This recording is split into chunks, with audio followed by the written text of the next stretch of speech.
Found it a very compelling book.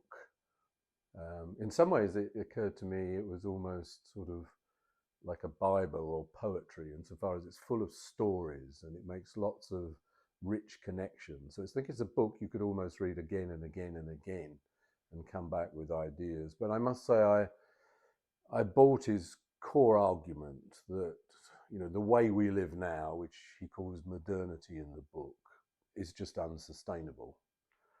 And unfortunately, the sort of the big paths we have out of it, the Green Deal or net zero, they're probably just not going to work. And we're going to need, as he calls it, to find multiple paths to some kind of future. He said, he did the thought experiment of saying, suppose tomorrow the Intergovernmental Panel on Climate Change came along and said, actually, we made a terrible mistake. The planet isn't warming. We got it all wrong. It wouldn't mean that things were all right, because we've poisoned the oceans, we've destroyed much of nature, biodiversity is disappearing. We would still have a huge problem. So climate change is only one part of the problem. I was very taken by his fish tank analogy. He writes about a friend's fish tank where he kept cold fish, and you need filters and chemicals, and you've got to watch the temperature, and keeping the whole thing going is very difficult and complicated. Whereas out there are fish in rivers and streams and lakes that don't need anything like that. Nature somehow can sort it all out, and that the complexity of this world we've created is going to undermine us. It's just not sustainable. One of the things I've done is I've chaired the Lancet Commission on the Value of Death. And I was very interested. There's a lot in Dougald's book about death, and that somehow we've got ourselves into a very unhealthy relationship with death. I have a friend who summarizes it thus. He said, in Glasgow, where I was born, death seemed imminent.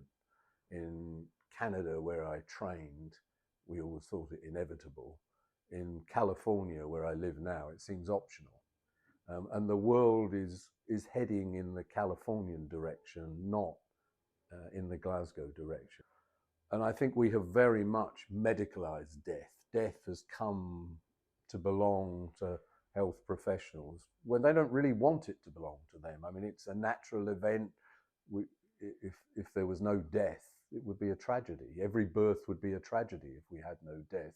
And we need to accept death and recognize its importance, its value. That's why we called it the value of death. And what we have advocated there is trying to do all we can to shift from a system that's based around hospitals and doctors and drugs and treatments and surgery to something that is much more community-based.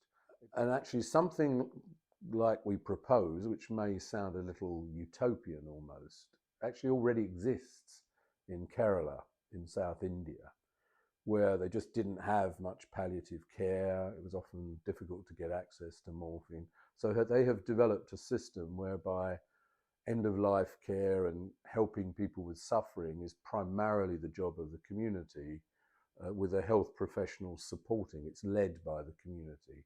So I think something like that could be an example of finding a path that is different from the one we have now.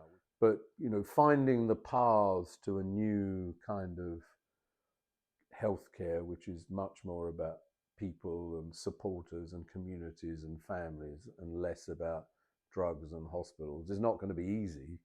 And I think I ultimately agree with Dougald's argument in the book that it isn't going to come because suddenly people accept it and change the way we live dramatically. It's probably going to come through collapse of some sort.